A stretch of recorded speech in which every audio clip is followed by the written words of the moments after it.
Salut chers élèves, dans la continuité des leçons à distance, je vous propose une vidéo sur le chapitre 2, la génétique des populations. Application et utilisation de la loi de Hardy-Weinberg pour le test d'équilibre, le test Ki2, dans le cas de codominance. C'est une leçon destinée aux élèves de la section internationale du baccalauréat marocain français, option sciences maths A et option sciences de la vie de la Terre. On va essayer d'appliquer dans cette vidéo la loi de Hardy-Weinberg dans le cas de la transmission d'un couple d'allèles. Au début, on va essayer de voir quel est le principe sur lequel se base ce test. Il s'agit de comparer le nombre de génotypes observés dans un échantillon avec le nombre de génotypes attendus en appliquant la loi de Hardy-Weinberg. C'est-à-dire, on va prendre un échantillon, on va calculer les génotypes expérimentaux, c'est-à-dire observés, et on va essayer de calculer les fréquences des allèles, puis on va calculer les génotypes attendus en appliquant la loi de Hardy-Weinberg selon laquelle bien sûr les fréquences sont constantes, donc P plus Q est égal à 1, P au carré plus 2PQ au carré plus Q au carré est égal à 1. Pour réaliser ce test, on va suivre les étapes suivantes. On réalise un échantillonnage d'une population avec un dénombrement des effectifs, bien sûr, des génotypes réels, donc grâce à la codominance.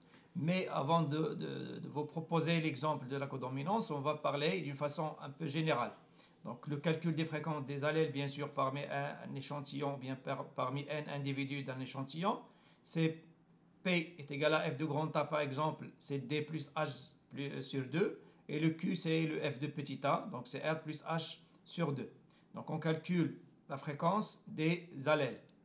En deuxième lieu, on va calculer les effectifs génotypiques attendus au théorique, signalés ou bien nommés ET, c'est-à-dire théorique, dans une population théorique idéale qui aurait le même effectif et les mêmes fréquences alléliques que la population attendue, soit bien sûr le grand A, on va le calculer avec une multiplication du P au carré fois N, c'est le nombre d'individus.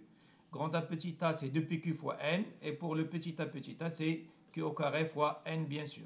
Donc ça, c'est les effectifs attendus, c'est-à-dire le nombre d'individus ayant le génotype grand A, le nombre d'individus attendus ayant le génotype grand A petit a, et le nombre d'individus ayant le génotype petit a.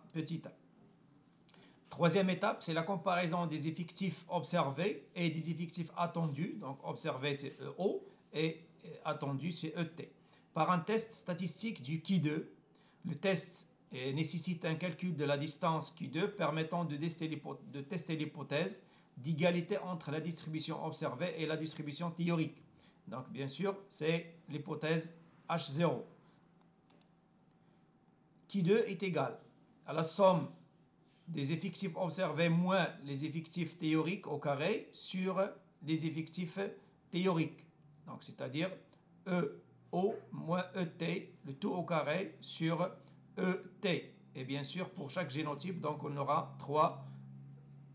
Donc, Ki au carré, ou bien Ki2 est égal à la somme de EO moins ET au carré sur ET. La somme est effectuée sur tous les génotypes et la valeur Ki2 est comparée à une valeur seuil, lue dans une table Ki2 en fonction de deux paramètres. Premier paramètre, c'est ce qu'on appelle le risque alpha. Il est choisi par l'utilisateur qui est en général de 5% ou bien 0,05. Deuxième paramètre, c'est le nombre de degrés de liberté, DDL, qui est égal à la différence entre le nombre de génotypes et le nombre d'allèles du système génétique étudié. La table Ki2, bien sûr, nous présente le alpha, il varie de 0,9 à 0,001. Le DDL, bien sûr, donc on va généralement trouver 1, 2 ou plus. Mais dans la majorité des cas, on est dans un cas de DDL qui est égal à 1 et un risque d'erreur de 5%. Donc c'est en général le Ki de seuil et le de l'ordre de 3,841. Pour tester l'hypothèse, on a deux cas. Donc, si Ki2 calculé est inférieur à Q de seuil, H0 est accepté et on conclut que la population suit la loi de Hardy-Weinberg, donc il est à l'équilibre. Donc, Ki2 calculé inférieur à Q de seuil. Deuxième cas, Si Q2 calculé est supérieur à Q2 seuil, donc H0 est rejeté, donc c'est le contraire de la première, et on conclut que la population ne suit pas la loi de Hardy-Weinberg, avec bien sûr un risque d'erreur de alpha est égal à 5%, c'est-à-dire on a 0,05% de se tromper dans notre calcul. On va prendre un exemple, c'est celui des groupes sanguins chez l'homme. Ce groupe sanguin est contrôlé par un gène à deux allèles, M et N. Une étude menée au sein d'une population des individus indigènes en Australie a conduit aux résultats présentés dans le tableau suivant. Donc on a les trois groupes sanguins, les trois génotypes et les effectifs de chaque génotype et phénotype bien sûr. Comme vous le constatez, puisqu'il s'agit d'un cas de codominance, donc chaque phénotype est lié à un seul génotype. Donc ceux ayant le groupe sanguin M, donc ayant un génotype grand M, donc c'est 22 individus. Ceux ayant le groupe sanguin grand M, grand N, donc ils sont aussi de génotype grand M, grand N, de l'ordre de 216 individus. Et pour le dernier phénotype, grand N, donc on a un génotype de grand N, avec 482 individus. Donc les trois étapes, on va essayer de répondre aux questions pour suivre les trois étapes du test de Q2. Donc, on va calculer la fréquence P et Q des allèles grand M et petit n et grand N, pardon. On va calculer les effectifs théoriques attendus, puis on va appliquer le test Q2 et déterminer si la population est en équilibre ou non. On va commencer par le calcul des fréquences P et Q des allèles M et N. Donc pour l'allèle M, P est égal à 22, c'est le nombre d'individus ayant le génotype grand M, plus 1,5 fois 216, c'est le nombre d'individus ayant le génotype grand M, N. Sur 730, c'est le nombre total de l'effectif de l'échantillon étudié. Donc P est égal à 0,178. Pour N, cette fois-ci, Q est égal à 492. Donc c'est la fréquence ou bien l'effectif des individus ayant le génotype grand N, plus 1,5 le nombre d'individus ayant le génotype grand M, N. Donc divisé par le nombre total des individus, donc Q est égal à 0,822. La somme des deux fréquences, bien sûr, est égale à 1. On va passer au calcul des effectifs théoriques attendus des différentes catégories génotypiques. Donc on a pour grand M, c'est P au carré fois 730, donc est égal à 23,1.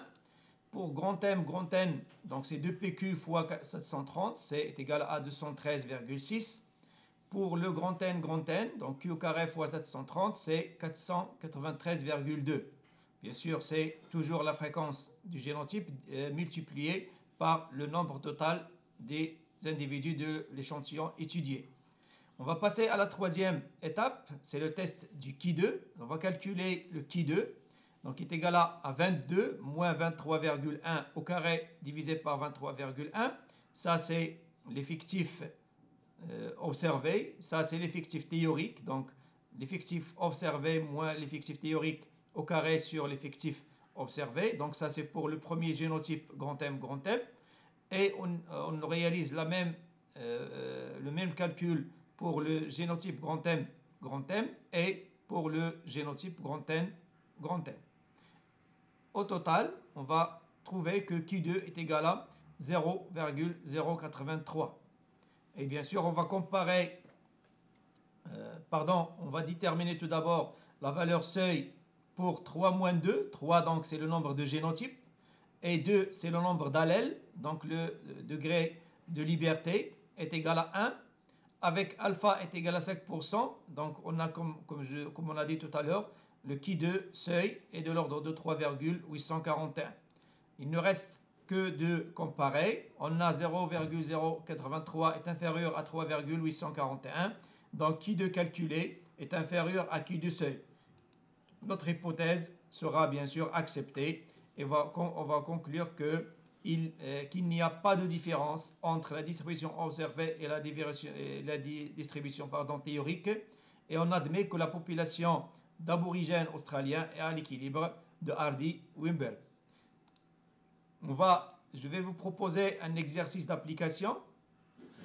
C'est une autre population d'oiseaux de mer, qui sont des pétrels, qui ont été échantillonnés dans 80 individus. On a les trois phénotypes S, T et TS, avec 35 de phénotype S, 18 de phénotype T et 27 de phénotype TS. Bien sûr, le calcul ou bien la détermination de ces effectifs et aussi des génotypes correspondants à chacun est basé sur, bien sûr, la détermination des allèles de chaque individu. Donc, comme vous le voyez ici, donc le génotype SS, on a les deux allèles S, pour le T de même, et pour TS, bien sûr, c'est un hétérozygote avec à la fois l'allèle T et l'allèle S. Donc, je vous propose de répondre à ces questions. Calculer les fréquences tout d'abord de S et T, calculer les effectifs théoriques attendus et appliquer le test de Key2 pour déterminer si cette population est en équilibre de Hardy-Weinberg ou non.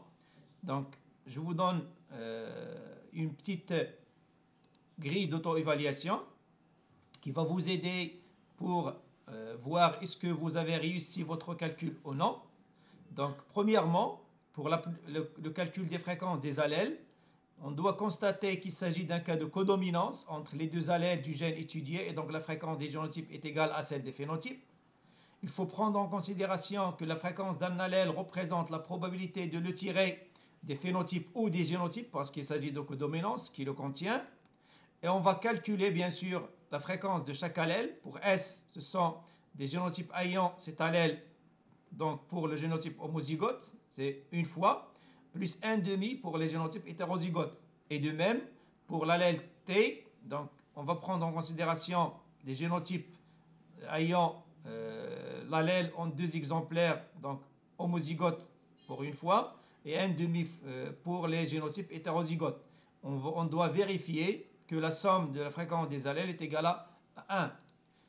En deuxième étape, pour calculer les effectifs théoriques attendus, il faut prendre en considération que l'effectif d'un phénotype attendu représente la fréquence du génotype de ce phénotype multiplié par n, qui est l'effectif total de la population. Donc pour SS, c'est P au carré plus fois n, TS, c'est 2PQ fois n, et pour TT, c'est Q au carré fois n. Pour la troisième question, je dois appliquer le test Key2. Je vais tout d'abord calculer le Key2 en utilisant la formule Key2 est égale à la somme des effectifs observés moins les effectifs théoriques au carré divisé par les effectifs théoriques. Je vais déterminer la DDL. C'est la différence entre le nombre des génotypes et le nombre d'allèles. Pour le système étudié, dans ce cas-là, c'est le TS, bien sûr, et on a 3 génotypes et 2 allèles. J'ai déterminé le Key de seuil avec un risque de 5% en utilisant la table de Key2, donc on a vu tout à l'heure. Je dois comparer le Key2 calculé avec le Key de seuil. Si je constate bien sûr que Key2 calculé est supérieur à Key de seuil, donc je dois conclure que la population n'est pas à l'équilibre de Hardy-Weinberg. Ainsi prend fin cette vidéo. Je vous donne rendez-vous pour une prochaine vidéo à travers laquelle on va continuer toujours dans l'application de la loi de Hardy-Weinberg. Cette fois-ci, on va essayer de voir dans le cas de la dominance absolue d'un allèle sur l'autre. D'ici là, portez-vous bien. Merci, à la prochaine leçon.